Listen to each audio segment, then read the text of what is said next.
I bought my parents their dream retirement home for cash, only to come back 3 months later and find them living in the garage, while my golden child brother was hosting a rager in the master bedroom. So, I decided to take back the house and ruin his life in front of a million people. You ever hand someone a gift so massive it could literally rewrite their entire future, only to watch them toss it aside like a greasy napkin? Yeah, that's the flavor of my life right now. My name's Tyler, I'm 33, and I've spent the better part of 3 decades being the guy who stays in his lane, grinds in silence, and treats family drama like a radioactive zone. But I've learned the hard way that even if you don't touch the stove, you can still get third-degree burns just by standing in the kitchen. Growing up, I wasn't the protagonist. I was the background character who made sure the bills were organized. The golden child throne was occupied by my younger brother Chase, 2 years younger, 10 times louder, and possessed by this weird magnetic pull that defied logic. People either wanted to be him or wanted to punch him. There was zero middle ground. Chase could talk his way out of a murder charge while holding the smoking gun, spinning a narrative so warped that by the end of the conversation, you'd be apologizing to him for getting blood on his shoes. My parents? They drank the Kool-Aid. My mom, especially, treated him like some endangered, fragile bird that would shatter if he didn't receive a constant stream of participation trophies and coddling. My dad was more level-headed, but even he eventually surrendered to the fatigue. He bought into the "it's just a phase" excuse every single time Chase tanked a job or accidentally spent his rent money on a jet ski. While Chase was busy being a professional mess, I was building. I kept my head down, scraped through college with a part-time job, and spent my late 20s obsessively growing a digital marketing agency. It wasn't flashy. I didn't post hustle culture selfies or flaunt my wins. My family knew I was doing okay, which in their mind meant I could afford the premium cable package. They weren't curious enough to ask for details, and honestly, I liked it that way. Then, 18 months ago, the lightning bolt struck. My agency landed a whale, a contract with a global brand that most firms would kill for. It was the kind of once-in-a-career windfall that shifts your tax bracket overnight. I wasn't buying private islands, but suddenly the someday dreams were possible.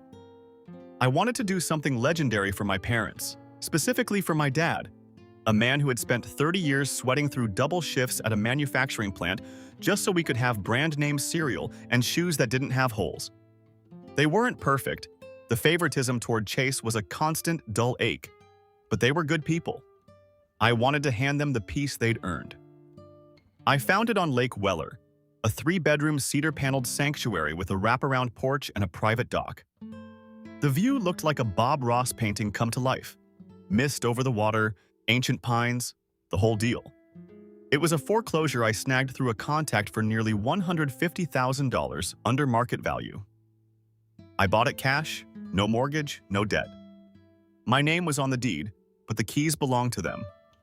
When I gave it to them, the air felt thick with emotion. I told them it was theirs for as long as they breathed. No rent, no strings.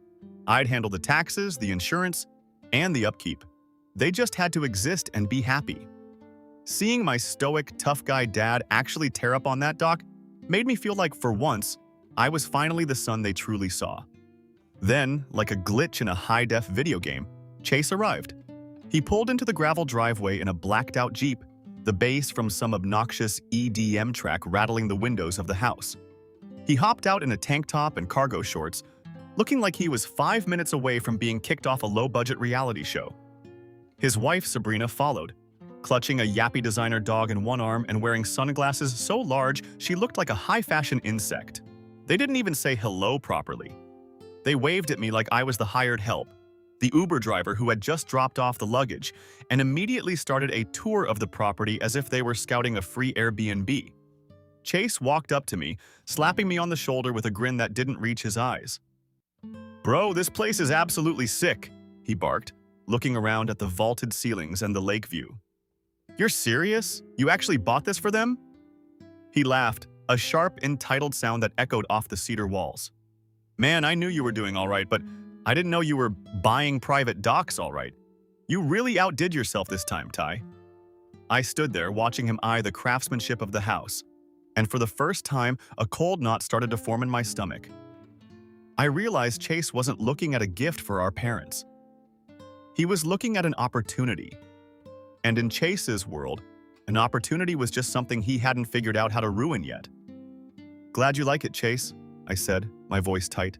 "But remember, this is for Mom and Dad. It's their retirement." He just winked at me, adjusted his sunglasses, and headed toward the kitchen to see what was in the fridge. Yeah, of course, bro. Family first, right?" Sabrina let out a sharp, airy whistle, her eyes scanning the vaulted ceilings and the expansive glass facing the water. "Wow, lake view and everything," she purred. "You really do have money, don't you, Tyler?" It wasn't a compliment. It was a cold, clinical calculation. I could practically see the gears turning behind her designer frames as she took a mental inventory of the custom drapes, the premium granite countertops, and the high-end fixtures. She wasn't admiring a gift.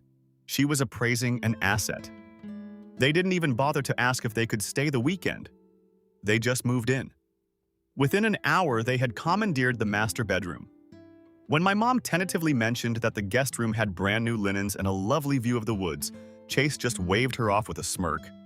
"Nah, Ma, I can't be crashing in a twin bed like I'm some middle schooler on a sleepover. My back would be trashed." I waited for my parents to grow a backbone and shut it down. I waited for them to remind him that this was their retirement sanctuary, not his personal frat house. But they didn't. They just laughed it off with that weary, indulgent indulgence they always reserved for him. They said they didn't mind. That was the first red flag, waving violently in the wind, and I chose to ignore it. Over the next few weeks, the vibe shifted. The Sunday morning calls from my parents started to taper off. When I did get them on the phone, they sounded clipped, distracted, and strangely formal. I told myself they were just busy, adjusting to the lake life, getting involved in the local community, or maybe just finally relaxing. Then the social media posts started. Chase began flooding Instagram with photos of himself, lounging on the private dock, a beer in hand, looking like the king of the world. One post hit me like a physical punch to the gut. A high-res shot of the sunset over the water with the caption, "Lake life, earned, not given." The audacity was staggering. I had sweated blood to buy that house outright, and here he was, cosplaying as a self-made mogul on my dime. Still, I swallowed the bitterness.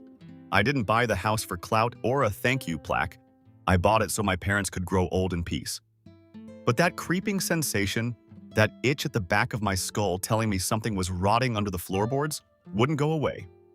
3 months later, in late September, I decided to drive up and surprise my dad for his birthday.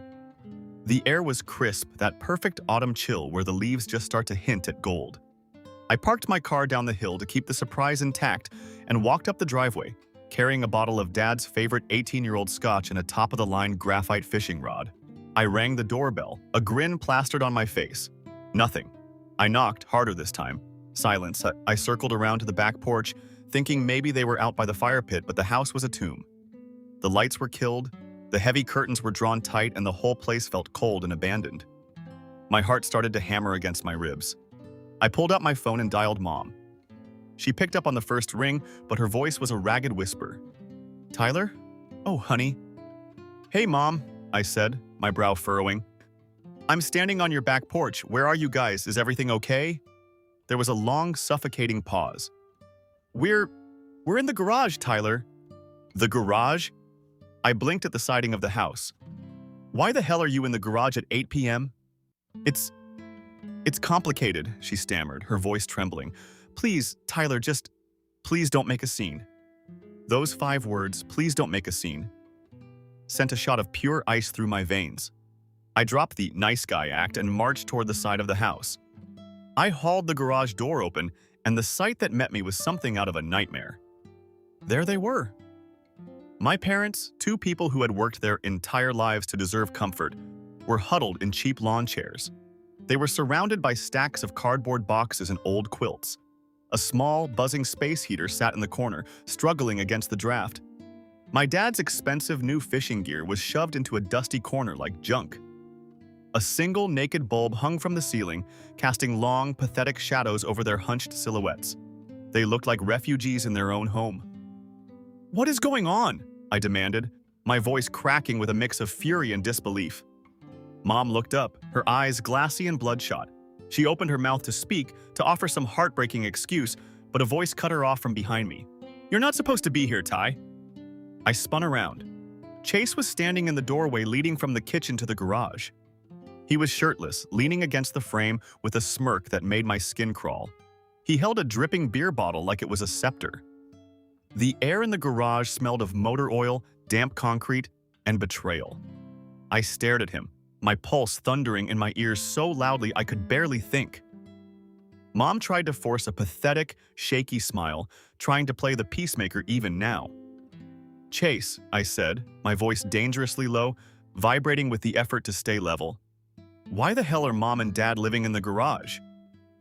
He rolled his eyes, taking a slow, deliberate swig of his beer. He looked like he was settling in for a minor disagreement over the TV remote, not explaining why he'd displaced our parents. "Don't start with that big brother tone, man," he sighed. "You didn't call ahead.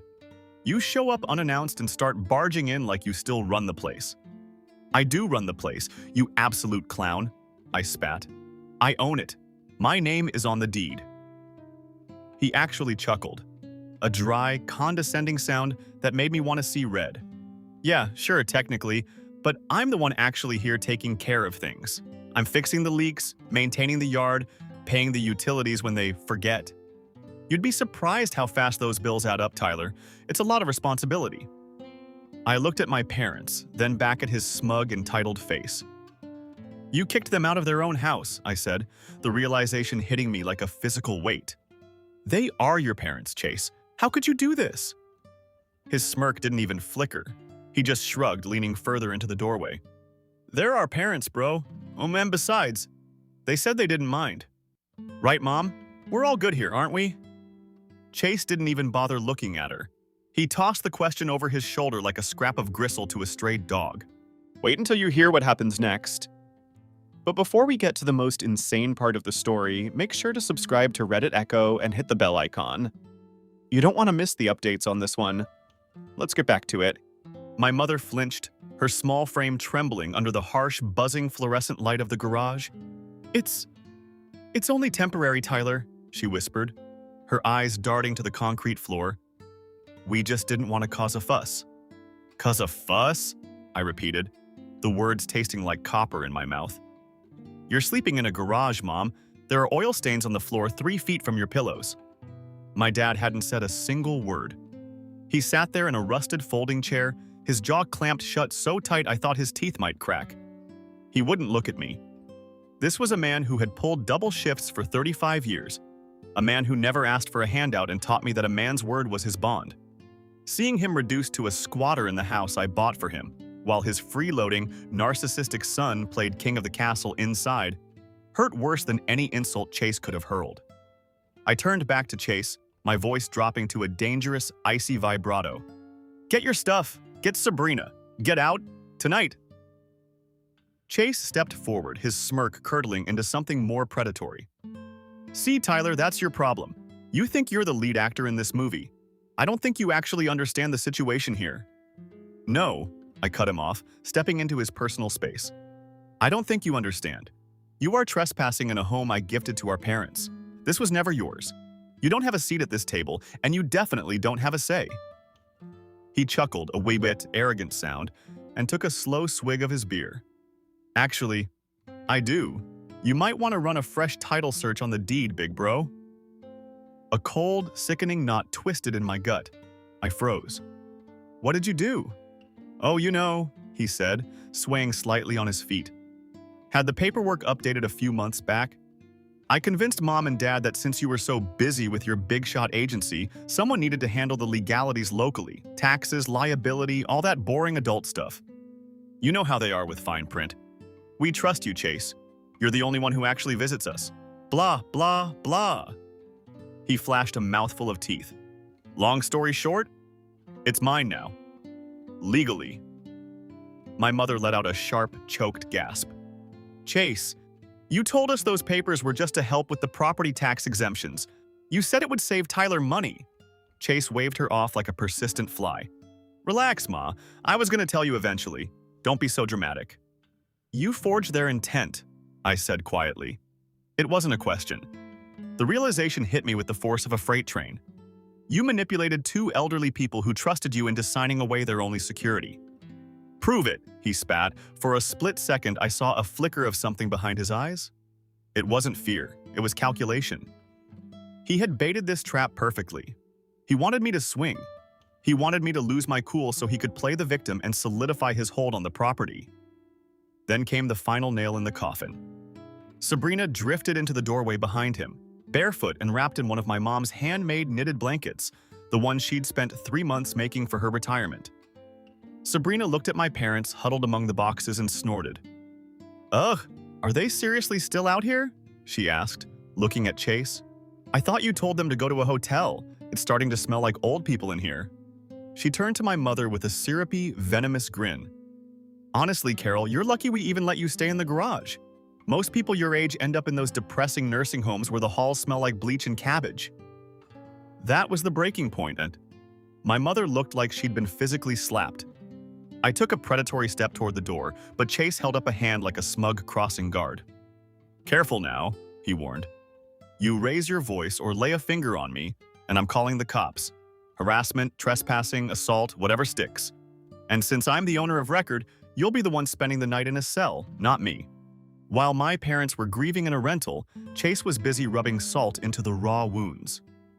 He started posting renovation series videos on TikTok and Instagram, treating my parents' retirement home like a fix-and-flip project for a budget cable network.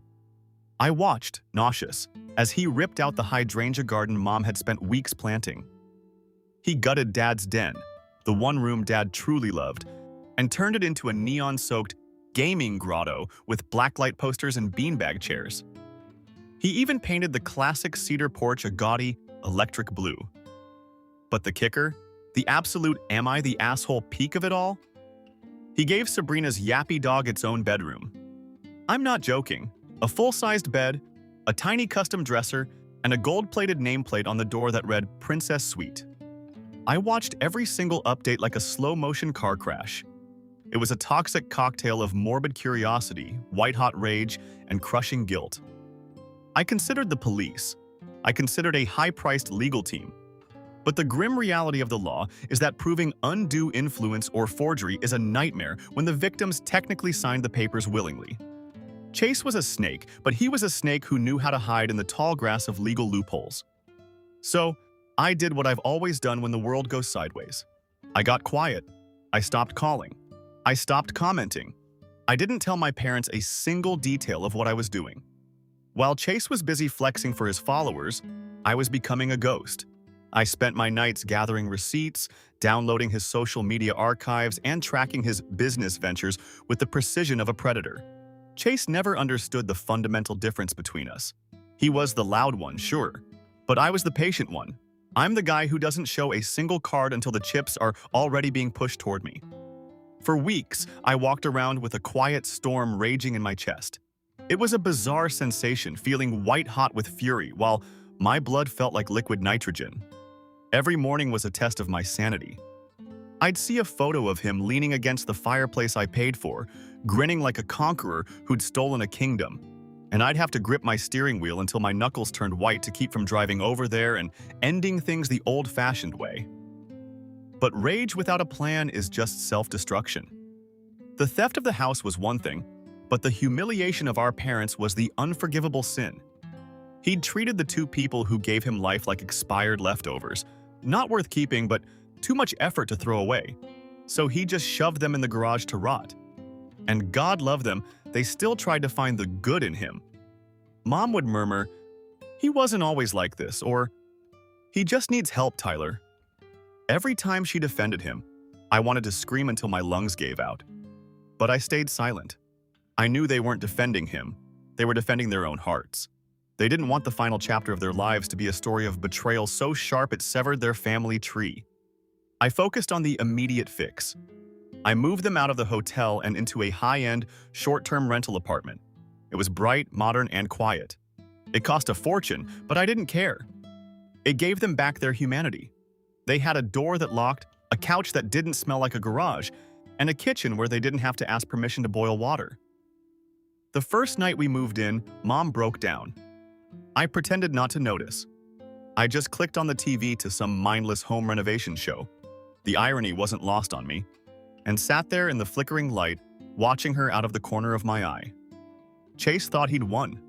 He thought the deed was the end of the story, but he didn't realize that I was currently auditing every single lie he'd ever told. He was playing checkers in a house I built, and I was about to flip the board. Would you like me to draft the next part where Tyler uncovers Chase's financial vulnerabilities and begins the pro-revenge phase of the story? Then the real work began. I didn't waste my breath on angry texts or post a single cryptic Facebook status. I went completely dark. I knew if I charged at Chase head-on too early, he'd just slither into the legal fog, lawyer up with some ambulance chaser, and bury the paperwork. But Chase had a fatal flaw that I've seen kill better men. He was addicted to his own ego. He couldn't just steal the house. He had to be seen winning. His social media became my primary source of intel. He was posting everything: the shoddy renovations, his investment strategies, and even screenshots of Venmo transactions. That was the eureka moment. The idiot had turned the lake house into a full-blown unlisted Airbnb. At first, the audacity made my vision go blurry with rage. Then, the marketing strategist in me started laughing. This wasn't just family drama anymore. It was tax fraud, housing code violations, and illegal business operations on a property zoned strictly for residential use. And he was documenting it all in 4K like he was auditioning for World's Dumbest Criminals. I became a digital ghost, screen recording every story, archiving every post where he smugly replied, "Yeah, bro, my parents don't even live here anymore. I took it over. Total alpha move." I tracked every tag to his fake business accounts and every link to the Cash App under his name. I was gathering digital breadcrumbs, and they were leading straight to a felony. While I was building his casket, I focused on healing my parents. I got Dad into a local fishing club downtown. Nothing strenuous, just a bunch of old-timers sitting on a pier talking about the ones that got away. I watched him slowly defrost, his shoulders finally dropping from around his ears. Mom started volunteering at the library, helping kids with reading hour. Each week, she stood a little taller, her laugh losing that brittle, terrified edge. Neither of them mentioned Chase, not once. It was like we were all undergoing a collective exorcism, scrubbing his name from our vocabulary. But beneath the surface, the rot I was uncovering was deeper than I ever imagined. Chase wasn't just scamming our parents, he was scamming everyone. His rental empire was a house of cards propped up by doctored photos, fake reviews, and predatory double bookings.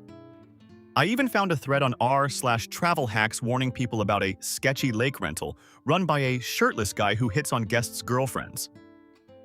There was a screenshot of a DM where Chase told a family he wouldn't refund their $2,000 deposit after he canceled on them last minute. His exact words: "Sorry, bro. Family emergency. Can't help it. Blame the universe." Classy. I compiled the whole disgusting mess: the guest complaints, the zoning violations, the video of him screaming at a neighbor over a parking spot, and handed it to a lawyer named Carter. Carter was the kind of guy who whispered in court but carried a sledgehammer in the form of legal precedent. "This is good, Tyler," Carter said, tapping the file. "Really good. We can get the deed back. We can evict him by Christmas." "I want it done quietly," I said. "No scorched earth. I just want him gone." Carter leaned back, his eyes narrowing. "You could do that, but you'd just be passing the trash. He'll find another mark, Tyler. That's what people like your brother do. This house, it's just a symptom. If you want to stop the disease, you have to go deeper." He was right. Chase would just find another elderly couple or another investment to ruin. That's when the creative director in me took over. I reached out to my network in the startup scene, people who had been burned by fake gurus and crypto scammers. I told them I was producing a project, a cautionary documentary about family fraud and the psychology of entitlement. I didn't use names yet, I just told them I had the receipts. The response was electric. One guy offered a professional editing suite. Another, who ran a top-tier podcast, offered me a platform. I wasn't just going to take my house back. I was going to turn Chase's earned not given lifestyle into a public case study on how to lose everything by being a parasite. I was done being the quiet brother. It was time to become the one who made sure the storm finally broke over him. A third contact, a woman who commanded a massive YouTube following by exposing real estate scams and Airbnb from hell horror stories, practically salivated when she saw the dossier. She told me the stolen retirement angle was viral napalm. She said people needed to see this because it wasn't just about a deed. It was a visceral cautionary tale about how family trust can be sharpened into a shiv. All I needed was a little more time to let the fuse burn. I knew Chase was planning a massive blowout at the lake house, some delusional 4th of July bash he was hyping on Instagram with digital flyers, a hired DJ, and a guest list of influencers who were really just people he owed money to. He dubbed it Chase's Freedom Fest, an irony so thick you could choke on it, considering the freedom he'd hijacked to fund it. He had no clue I was hovering in the shadows like a predator. He didn't know I had people ready to show up, or that the foundation of his stolen kingdom was made of wet cardboard. But I wasn't pulling the trigger yet. I needed it airtight. I needed him at his highest point before the floor dropped out. As I waited, something strange happened. I started to breathe again. Not those shallow, panicked gasps I'd been living on since that night in the garage, but real, deep, oxygen-rich breaths, the kind that hit your lungs like the air after a summer thunderstorm. I started running again in the cold morning air, feeling my heels strike the pavement, reminding myself I was still on solid ground. I even signed up to mentor a group of young entrepreneurs, hungry, anxious kids who reminded me of myself a decade ago. One of them told me I had calm boss energy. I'd never heard that before. It felt like a badge of honor. Even my apartment started to transform. It wasn't just a place to crash and stare at the ceiling anymore. I bought plants, hung art, and started cooking actual meals. Simple things that reminded me I was still human, still whole, and still capable of creating something good. My relationship with my parents shifted too. The phone calls weren't just "Are you okay?" check-ins anymore. We actually talked. We debated old movies, traded recipes, and discussed books. They started calling me first, not because they needed something, but because they genuinely wanted to know about my day. For the first time in 30 years, I wasn't just the responsible son or the backup plan. I was Tyler, a man they respected, admired, and finally trusted. And Chase? Chase was blissfully, arrogantly ignorant. He thought I was sulking in a corner, defeated by his superior alpha intellect. He kept posting, kept bragging, and kept playing king of a castle built on stolen sand. He didn't realize that the tide was coming in, and this time, I wasn't just taking the house back. I was reclaiming our family's soul. Chase always believed the world was his personal game board, and the rest of us were just NPCs. Side characters meant to facilitate his main quest storyline. In his head, he was the hero, and I was just the boring, off-screen older brother who only appeared to pay the bills. That suited me fine for a long time. But the script had changed. By mid-June, the storm had gathered with a quiet, terrifying intensity. I had documents, testimonies, and legal affidavits lined up like a row of glass dominoes. Carter, my lawyer, worked with a surgical precision that surprised even me.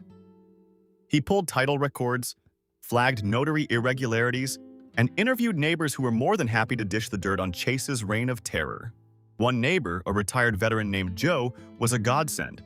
He'd been documenting Chase's descent into madness since March, hoping to bury him with the HOA. Joe sent us a folder of high-res photos, late-night bonfires that licked dangerously close to the dry tree line, mountain-high piles of trash, and a particularly classy shot of Sabrina watching her dog defecate on Joe's front steps without a care in the world. The crown jewel was a video of a visibly intoxicated Chase screaming at a delivery driver over a missing speaker. "This is my house, my rules," he roared, swaying on the dock. "If you don't like it, get the hell off my property." Carter let out a dry chuckle when the video finished. "This is gold, Tyler. Even if we didn't have the forgery angle, the zoning board and the HOA would have him evicted and fined into the Stone Age, just for the illegal short-term rentals. But the forgery, that's the jugular." We finally got our hands on the notarized documents Chase had manipulated my parents into signing. He'd had them transfer limited ownership into a vague trust, where he was the sole acting trustee. On the surface, it looked like a sleazy but legal power of attorney move. But then we looked closer. We found the notary, a friend of Chase's who had a history of losing his logbooks. I sat in Carter's office, staring at my parents' signatures on those papers. They looked shaky, uncertain. They looked like betrayal. I felt that cold, white-hot rage flare up again, but this time it was controlled. It was a tool. "He thinks he's untouchable because he's family," I whispered. "He's about to find out that family is exactly why this is going to hurt so much more," Carter replied, sliding a final document across the desk for me to sign. "The 4th of July is in 2 weeks. Are you ready to give him his fireworks?" I picked up the pen. "I want him to see me coming this time. I want him to know exactly who's taking him down." Carter's team of legal sharks finally smelled blood in the water. They discovered that the notary's signature on the deed transfer didn't just look off. It was a complete mismatch compared to her official state records.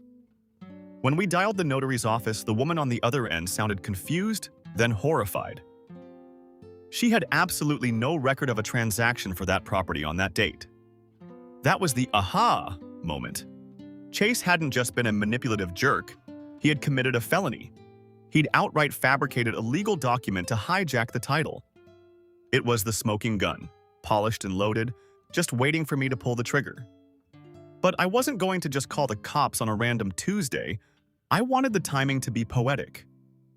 I needed a moment so public, so undeniably brazen, that exposing him would feel like snapping a high-powered spotlight onto a roach scurrying across a white marble floor. And right on cue, my brother's narcissism delivered exactly what I needed. "Freedom Fest 2K25, he blasted across Instagram. The promo video was a disaster. Glitchy transitions, neon green text that hurt to look at, and a generic EDM soundtrack that made me physically cringe. "Come party with me at the sickest lake house in the state," the caption screamed. DJs, food trucks, paddleboard races, drone shows, 3 days of pure chaos on Lake Weller. He was even selling tickets. Tickets. He was charging total strangers to trespass on a property he didn't legally own, turning my parents' sanctuary into a commercial rager. I stared at the screen, my breathing slowing down until it was almost non-existent. The white-hot rage had cooled into something far more dangerous. Absolute clarity. He was handing me the sword and then bragging about how sharp it was. I closed my laptop with a satisfying click, leaned back, and whispered to the empty room, "Game on, little brother." The following week was a calculated blur of motion. I met with the county clerk to initiate the official proceedings to void the deed transfer based on fraud. I greenlit Carter to draft a scorched earth cease and desist order regarding the illegal rentals. I filed a quiet title lawsuit, effectively asking the court to strip the house from his hands and place it back where it belonged. But I didn't stop there. I didn't just want the keys, I wanted the world to see the golden boy for exactly what he was, a fraud. I wanted the humiliation to be a slow burn, the kind of stain that doesn't come out no matter how much you scrub. I made 3 calls. First, I reached out to Madison, a freelance investigative journalist I'd worked with years ago. She had built a massive following, nearly 300,000 subscribers, by deconstructing real estate scams and consumer fraud. I sent her a teaser of the stolen retirement story. She called me back in 60 minutes flat. "Tyler, are you for real?" she asked, her voice crackling with excitement. "You're telling me your brother forged a deed, kicked your parents into a garage, and turned their retirement home into a bootleg Coachella?" "I'm telling you that's just the tip of the iceberg," I replied. "I'll give you everything, the documents, the footage, the affidavits. But you have to wait. I want the storm to hit during his party." Next, I called Brendan, a kid from my startup mentorship group. He was a wizard with a drone and lived for the drama. I asked him if he wanted to help me document a real-life downfall in 4K. He didn't even ask for a fee. "Say less, Ty, I'm in." Finally, I called my cousin Natalie. She was a paralegal, and more importantly, she was my mother's favorite niece. Natalie had spent years biting her tongue while Chase played the family favorite, but the second I told her about the garage and the forgery, she was done being polite. "Whatever you need," she said, her voice hard as flint. "Let's bury him." By July 2nd, the trap was set. My parents were still in the dark about the specifics. I told them I was handling the paperwork and kept them occupied with small victories. I didn't want them stressed. I didn't want them to accidentally tip him off. Freedom Fest kicked off on Friday, July 4th. I didn't show my face. Instead, I sat in my apartment and watched the disaster unfold through a digital lens. Brendan parked his car at the public park across the water and launched his drone. The footage was insane. A sea of intoxicated partygoers lined the gates I had paid for. Giant, neon-colored inflatable ducks and slides covered the pristine water. Food trucks were parked illegally, blocking the narrow residential road. And the bass from the DJ's speakers was so loud I could practically hear the neighbors' property values dropping. Chase was in the center of it all, shirtless, holding a megaphone, acting like he'd actually built something. He was at the peak of his mountain. He had no idea that beneath him the ground was already gone. Would you like me to write the final part where the authorities arrive and the documentary crew exposes Chase in front of his entire party? Chase strutted across the wraparound porch with a walkie-talkie clipped to his cargo shorts, barking orders at a group of confused college kids like he was a high-stakes event producer instead of a low-rent grifter. He actually had a wireless microphone in one hand, shouting things like, "Welcome to my house, everyone. Remember, freedom ain't free, but this party is worth every penny." The irony was thick enough to suffocate a person. He was literally selling the concept of freedom while standing on a foundation of theft and manipulation. Behind the scenes, the trap was already snapping shut. Carter had filed the final injunctions with the court just before the holiday weekend, and Natalie had coordinated with a professional process server who was currently on standby at the end of the road. Madison was tucked away in a nondescript van with a professional videographer, her equipment ready to capture the fallout in high definition. We weren't just taking the house back. We were flipping the switch and letting the world watch the roaches scatter. On Saturday, July 5th, at exactly 12:15 p.m., I made my move. I pulled up to the property wearing plain jeans and a dark windbreaker, calm, surgical, and completely detached. Brendan followed a few paces behind me, his drone rig tucked discreetly into a gym bag. Natalie was already there, positioned near the entrance with her phone out, acting like just another spectator. Carter's legal assistant trailed behind me, clutching a clipboard stacked with documents an inch thick. The scene was a disaster. The lawn I had paid to have landscaped was littered with crushed seltzer cans and passed-out bodies in lawn chairs. The dock was swarmed with people tossing beanbags and stumbling over inflatable rafts. The air smelled like cheap beer and sunblock. I looked up and saw Chase on the master balcony, leaning over the railing to take a wide-angle selfie with the crowd. He didn't see me until I was halfway up the porch steps. When our eyes met, his face went through a rapid-fire sequence of confusion, realization, and then a manufactured, aggressive bravado. "Tyler," he said, his voice cracking slightly before he regained his alpha growl. "What the hell are you doing here? You're trespassing, man. I told you last time, stay off my property or I'm calling the cops." I didn't stop walking until I was 10 feet from him. "Just came to check on my house, Chase," I said, my voice as level as a horizon line. "Thought I'd drop in for the holiday, see how the Freedom Fest was going." He laughed, but it was a thin, shaky sound that didn't reach his eyes. "You're delusional. Leave now, or I'm having you removed." I didn't blink. I just raised my hand and snapped my fingers. On cue, the process server stepped out from behind a food truck and marched up the stairs, thrusting a heavy yellow envelope into Chase's chest. "What is this garbage?" Chase shouted, his face flushing a deep, angry purple. "That," I said, stepping closer so only he could hear the ice in my words, "is a court order filed yesterday. It's a motion to void the deed transfer based on blatant forgery, illegal commercial operations on a residential site, zoning violations, and tax evasion. Effective 60 seconds ago, this property is under legal dispute. You are ordered to vacate the premises immediately until the case is resolved." He went pale, the tan he'd been flexing on Instagram looking suddenly like cheap orange paint. "You're bluffing," he spat, though his hands were shaking as he gripped the envelope. "You can't just walk in here and take everything back. It doesn't work like that." Carter's assistant stepped forward, clicking her pen. "Actually, Mr. Miller, it works exactly like that when the notary signature is a fabrication. You'll have plenty of time to contest this in court, assuming the district attorney doesn't hit you with felony fraud charges first."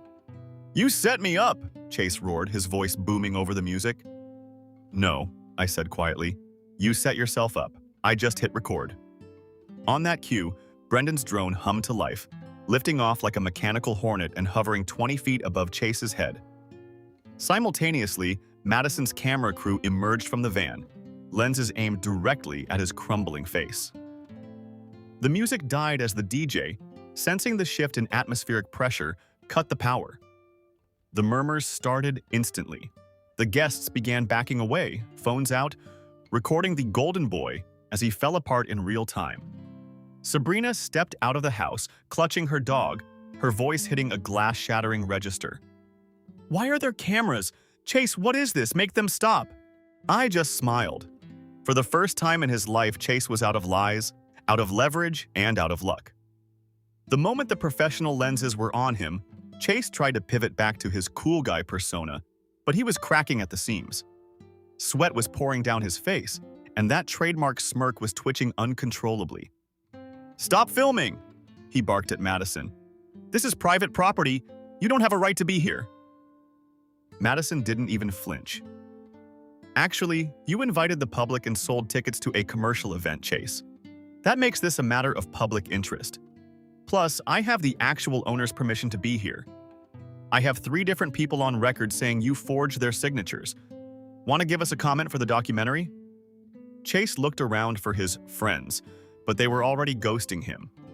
People were whispering, some were laughing, and most were just trying to find their shoes so they could get out before the police arrived. The king of the lake house was standing in the ruins of a party he couldn't pay for in a house he didn't own, watching his entire fake life go up in smoke. I looked at him, really looked at him, and realized I didn't feel rage anymore. I just felt relief. The storm was finally over, and for the first time, I was the one holding the umbrella. Sabrina tried to interject, her voice hitting a frequency that probably made every dog in the county wince. She shrieked about defamation, harassment, and lawsuits for emotional distress. But the bravado was paper thin. Her voice cracked with a jagged edge of pure, unadulterated panic. I didn't say a word, I didn't need to. I just stood there and let the gravity of the situation do the heavy lifting. This wasn't a shouting match, this was an exorcism. When the truth finally decides to show up after being gagged and bound for months, it doesn't need to scream. It just needs to stand still and watch the architecture of lies crumble into dust. The process server, a man who looked like he'd seen every flavor of human desperation and remained unimpressed, handed over the final legal packets. "You have exactly 72 hours to vacate the premises," he stated, his voice flat and clinical. "The judge has issued a temporary restraining order effective immediately. No events, no guests, and absolutely no profiting from this property. All rental operations cease now." "You don't even have proof," Chase bellowed, his voice teetering on the edge of a total mental breakdown. He looked around at the crowd, desperate for a friendly face, but everyone was busy recording his downfall for their stories. "You're just making stuff up because you're a bitter loser, Tyler." Carter's assistant didn't flinch. She reached into her blazer and pulled out a silver USB stick, holding it up like a holy relic. "In here, we have the signed witness statements, every single social media screenshot from your business accounts, the forged notary documentation, and a laundry list of zoning complaints. This entire file will be submitted to the court and the district attorney by the end of the day. You are more than welcome to try and explain your proof under oath, Chase. Perjury carries a lovely prison sentence." Sabrina's hand flew to Chase's arm, her designer nails digging so deep into his skin I saw him winced. "You told me you owned this place," she hissed, her eyes wide and wild. I do. I signed the deed," Chase stammered, looking like a cornered animal. "They signed it. They wanted me to have it." "You said his name wasn't even on the papers," she shrieked, realization finally dawning on her that the luxury lifestyle she'd been flaunting was built on a foundation of quicksand. "He's lying.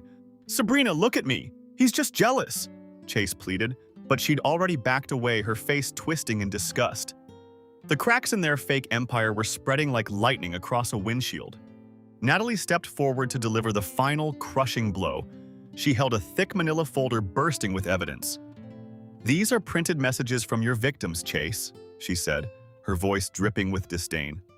"One is from a woman who saved for a year to book a honeymoon here, only for you to double book her and leave her sleeping in a car because you refused to refund her money. Another is from the neighbor whose yard you nearly burned down with your illegal bonfires. She pulled out one final sheet of paper. And then there's the testimony from the actual notary public. Sworn, notarized testimony, done correctly this time, stating she has never met you and never signed a single document for a Chase Weller. You used her maiden name from 5 years ago and a counterfeit stamp you probably bought on the dark web. Game over, little brother. The air seemed to leave Chase's lungs all at once. His shoulders slumped, and for the first time in my 33 years, I saw him as he truly was. Small. Not the magnetic golden boy, not the untouchable rebel, just a small, pathetic man who had finally run out of road. Sabrina didn't wait for an explanation. She stormed inside, the sound of slamming drawers echoing through the house. Moments later, she emerged with a suitcase and her ridiculous purse dog tucked under her arm. She didn't even glance at Chase as she marched past him toward her car. Guess freedom's not free after all, huh? Someone in the crowd mocked. A wave of laughter rippled through the onlookers, a sound that stung harder than any punch I could have thrown. As Sabrina's car tires kicked up gravel and she sped away, Chase just stood there staring at his bare feet on the porch. "You ruined me," he muttered, his voice barely a whisper. "No," I said softly, looking him dead in the eye. "You did that to yourself. I just turned on the light so everyone could see it." The aftermath was a whirlwind of legal justice. Within 48 hours, the county seized all short-term rental activity associated with the address. The HOA filed a formal complaint that read like a novel, citing noise, garbage, and the unauthorized commercialization of the neighborhood. Chase tried to play the victim in the initial hearings, but he folded the second Carter's team, laid out the forged deed, and the notary's statement. The judge didn't just rule in my favor. He was visibly disgusted. The fraudulent transfer was voided. The original title was restored to my name, and a permanent injunction was slapped on Chase, banning him from the property for life. But the universe wasn't done with him. Chase was hit with massive fines for zoning violations and ordered to pay restitution to every single guest he'd defrauded. Sabrina, realizing the influencer life was over and legal heat was coming for her role in the scam, ghosted him entirely and filed for divorce. 2 months later, even the dog's Instagram, which I admit I checked once out of spite, mysteriously vanished. Madison's documentary, The Lake House Lie, How One Man Stole His Parents' Retirement and Got Exposed, dropped a week later. It was a masterpiece of investigative storytelling, calm, professional, and absolutely devastating. It racked up over 1 million views in 72 hours. While Chase's face was blurred in some parts for legal reasons, the internet's sleuths filled in the gaps. He deleted every trace of his social media presence within 7 days. And me? I took my parents back to the lake. It was late October by then. The air was crisp and smelled of pine and wood smoke. The trees were bleeding vibrant golds and oranges, reflecting perfectly in the glass-still water of Lake Weller. We stood on the private dock together, the three of us, in the kind of comfortable silence we used to have before the world got loud. My dad reached out and gripped my shoulder, his hand heavy and warm. He didn't say thank you, and he didn't need to. I could see it in the way he finally breathed, his chest rising and falling without the weight of shame. My mom leaned her head against my arm, watching a pair of ducks drift by. The house was quiet. The garage was for cars again. And for the first time, the golden child wasn't a brother who stole, it was the son who stayed to fix what was broken. Dad didn't say much. He was never a man of many words, but the weight of his hand on my shoulder as we stood on that dock spoke volumes. It was a steady grounding pressure, the kind of silent approval I'd been chasing since I was 10 years old. Mom cried again, her shoulders shaking under a thick wool cardigan, but these weren't the jagged, terrified sobs from the garage. These were good tears. They were the kind of tears that wash out the grit and leave you feeling clean again. We sat on the wraparound porch that night, the three of us huddled in heavy blankets as the temperature dropped. The air was so still you could hear the distant call of a loon across the water. No thumping bass, no screaming influencers, no frantic walkie-talkie orders. Just the profound, healing weight of absolute peace. The stars were out in force, spilling across the black sky like crushed diamonds on velvet. "I don't deserve all this, Tyler," Mom whispered. her hands cupped around a steaming mug of chamomile tea. She looked out at the dark tree line, her face illuminated by the soft amber glow of the porch lights. After everything, after how we let him treat you, I just don't deserve this. I didn't let her spiral into the guilt. I just tightened my grip on my own mug and looked at the reflection of the moon in the water. You didn't deserve what he did to you either, Mom, I replied. None of us did. We let that truth hang in the air for a long time, heavy but no longer suffocating. It was an acknowledgement of the scars we all carried, a silent pact to stop pretending the golden child was anything other than a lead weight around our necks. After a while, a small, genuine smile touched her lips. She nudged my arm and asked, "Do you think you could help me tomorrow? I want to restart the garden. I think the hydrangeas might still have a chance if we clear away all that blue paint Chase spilled." We rebuilt slowly. We did it intentionally, piece by piece, reclaiming the space from the ghost of my brother's ego. The guest room, the one Chase had claimed as his throne, was gutted and transformed into Dad's new study, filled with the smell of old books and cedar. Mom's knitting supplies and her half-finished quilts took over the sunroom, reclaiming the light. I made it a point to visit every single weekend. Sometimes I stayed over, waking up to the sound of the lake lapping against the shore. Other times, I just dropped off groceries and left a fresh bouquet of flowers on the kitchen counter before driving back to the city. The house felt warm again. It wasn't because of the granite or the cedar or the sick lake views Chase used to brag about. It felt warm because it was finally, legally, and spiritually ours. As for Chase, the grapevine in a small town is a vicious thing. Last I heard, he'd slunk off to a basement apartment 2 towns over, crashing on a couch belonging to one of the few friends he hadn't managed to scam yet. Word is he tried to pivot, attempting to launch a new YouTube channel about real estate freedom and passive income mastery. It was a total train wreck. Every single video he uploaded was immediately swarmed by thousands of commenters quoting Madison's documentary. People were posting timestamps of his Freedom Fest meltdown and linking the court records of his forgery. The internet has a long memory and a very sharp tongue. He deleted the channel and vanished from public life entirely within a month. No more selfies, no more megaphones, no more fake alpha grinds. Just a quiet, hollowed-out existence in a basement where the sun doesn't reach. And me? I didn't post a victory lap. I didn't send a told-you-so text. I didn't say a single word. I just lived my life. Because I've realized that the best revenge isn't just getting even. It's not about the pro-revenge high or watching someone else suffer. The best revenge is becoming everything they said you couldn't be. It's being the quiet one who builds an empire, the boring one who protects his legacy, and the responsible one who actually shows up when the world falls apart. The last time I drove past the old mailbox at the end of the driveway, I caught a glimpse of our family name engraved on the metal, shimmering under the afternoon sun. I didn't smile because I had won a war. I smiled because, for the first time in my life, I hadn't lost. And more importantly, neither had they. We were home. Thank you for staying with me until the end. I'd love to hear your thoughts on this in the comments. Don't forget to like this video and subscribe for my channel. Your support means everything. See you in the next one.